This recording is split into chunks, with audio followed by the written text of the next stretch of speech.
Qarashlaringiz bo'yicha yaxshi odammisiz? Juda emas. Hech kimdan yo'q mening aslo ortig'im. Shoirlik bobida o'quvim kamroq. Bo'lsa ham bor faqat bitta yutug'im. Boshqalardan ko'ra ko'zlarim namroq. O qadar serobmas menda iqtidor. Birov she'rim o'qib qoyilman demas. Lekin bittagina fazilatim bor, dardim soxta emas, zo'raki emas.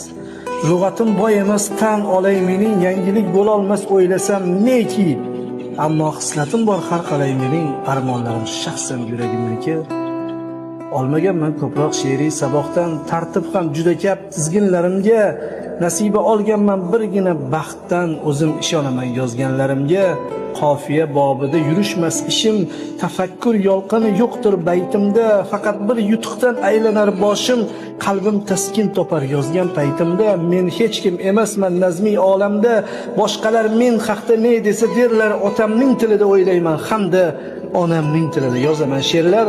Balog'at bobida chiqa olmam to'riga, tugata olmayman she'rni ham noyob. Biroq qo'lim yozgan har bir satrga bo'la olgay mening hayotim javob. Bir tomonda kemtik baytlarim nimta, bir yonda mumkindir barin unutmoq. Xullas shu ozgina yozganlarimda ko'rsangiz bo'ladi o'zimni mutlaq.